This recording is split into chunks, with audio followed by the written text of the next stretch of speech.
All right, so we're diving into Breathless, and anyone who's into film knows it's way more than just some gangster flick, right? This thing's a legend, like straight up, for a reason. Yeah, no doubt. It's one of those films that, right off the bat, kind of messes with what you expect. From the opening scene, you're like, hold on, what's going on here? Right, you've got Michel, our guy, and he's trying so hard to be like Bogart, it's almost painful.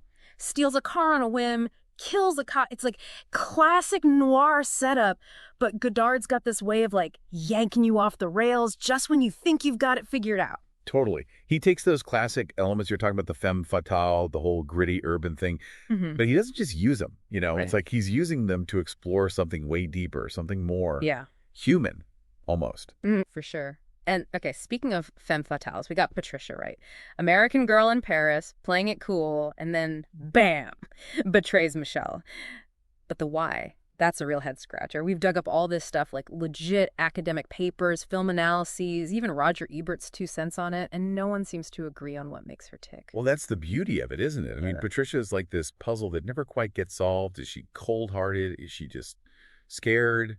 Or is there something else going on? Like maybe she's trying to figure out her own life while the world's going nuts around her. See, that's what gets me about Breathless. It's a crime drama, okay, sure, but it's also like this deep dive into choice, freedom, what it means to be truly alive, you know? And Godard doesn't just tell you that. He throws it right in your face.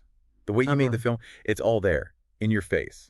Oh, 100%. The way he uses those jump cuts, the handheld camera. It's Yeah. like he took the filmmaking rule book and said, yeah, not today. It's raw, it's immediate, it's kind of messy, just like real life, you know? And get that those jump cuts, totally unplanned. Yeah. Like he added them in editing later, almost like he was, I don't know, jamming with the film itself. Are you serious? That just takes it to a whole other level, man. So you've got this crazy new visual style, complex characters, and then bam, one of the academic papers we've got actually calls Michel and Patricia characters without a genre. What does that even mean? Ah, yeah, that's where things get really interesting. It all circles back to existentialism.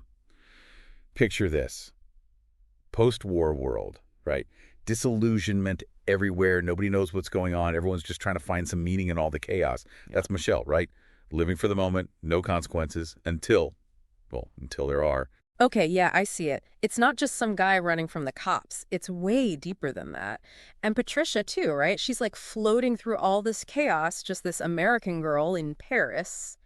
Nothing tying her down, you know? Yeah, and the paper actually talks about that. It's wild. It's like they're saying her being so distant, even betraying Michelle, it's not just about being a bad girl, which is what you might expect. It's more like she's wrestling with the same existential stuff Michelle is, just in her own way. So you're saying she's not heartless, just lost? Is that it? In a way, yeah. I mean, think Yeah. about it. Both of their journeys, Michelle and Patricia, they kind of force us to look in the mirror a bit, don't they? Like, what would we do if everything felt so uncertain? What even is freedom when the world feels like it's falling apart, you know? Man, heavy stuff. No wonder this film still hits people so hard, even all these years later. But wait, we got to circle back because there's this whole thing with Patricia and Judas that's like next level deep, right there. Right. That whole Judas effect the paper keeps bringing up. And look, it's not about religion, not literally anyway. It's more about the bigger picture. Think about Judas, right? However you see him, his betrayal is like the key to the whole story. It's the thing that kicks everything else off. And Patricia's betrayal does the same thing to Michelle, doesn't it? Like, that's the point of no return for him. Totally. But here's the kicker. The paper asked this crazy question. Was Judas really condemned for just doing what had to be done? I mean, Michelle calls Patricia a coward, but is she? Or is she kind of like taking control, even if it means hurting someone else? Whoa, I never thought of it like that. So it's not just a love triangle gone bad or whatever. It's like, it's about taking responsibility for your actions, even when there's no easy answers. Exactly. And that's why the ending of Breathless hits so hard. Oh. It's not just your typical crime story ending. It makes you think about like the human condition, what we're willing to sacrifice for freedom, how even the smallest choices can have these huge consequences that just linger. Okay, my mind is officially blown. And to think, all this started with a guy who just wants to be Humphrey Bogart. Speaking of iconic films, though, we got to talk about Breathless's legacy. I mean, Ebert goes as far as to say it was a turning point for cinema, right up there with Citizen Kane. Yeah, and he's not wrong. Because Breathless isn't just about what it's saying, it's about how it says it. You mean the whole jump cuts, handheld camera, that whole vibe? Yeah, but it's even more than that. It's the attitude, the raw energy. Right. Breathless captured this feeling of rebellion, this questioning of everything, and it just resonated with a whole generation. It's true. That rebellious, raw energy is all over the place. And it's kind of crazy how even today it still feels so fresh and new. It's like this film could have been made yesterday and it would still have the same impact. And it's not just about being rebellious for the sake of it, right? Right. This film really tapped into something real, something that still resonates. Absolutely.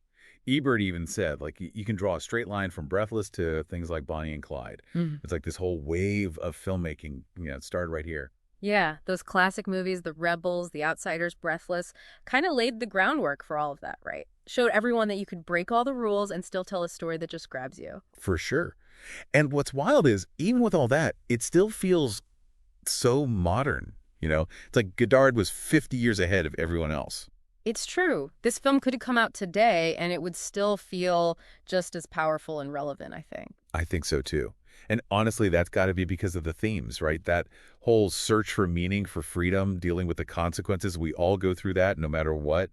It's timeless. Totally. And this is going to sound crazy, but the whole film, like this groundbreaking revolutionary thing, it's dedicated to Monogram Pictures. Those guys were all about those low-budget B movies, weren't they? Yeah, Poverty Row, right? Kings of it. So what's the deal with that? What's Godard saying there? Because it feels kind of subversive, don't you think? It's definitely a choice. And it makes you think, right? It's like this little detail that unlocks a whole other level of the film. Like, is he acknowledging where he came from, even if he's doing it kind of tongue-in-cheek? Or is it more about, like, how great art can come from anywhere, even the places you'd least expect it? Right, like he's saying, hey, don't dismiss those B movies, even the cheesy ones. They have something to offer. Pretty cool when you think about it like that. Definitely. And I think it reminds us that nothing's created in a vacuum. Even when you're breaking all the rules, you're still drawing on what came before. Yeah. Breathless might be this total revolution, but it's also got roots in those pulpy crime flicks. So we've gone full circle, from Bogart and film noir to like existentialism and Judas with a little V movie shout out thrown in for good measure. Only Breathless could pull that off. Huh. It's true. It's a film that just keeps on giving. No matter how many times you see it, it always leaves you thinking.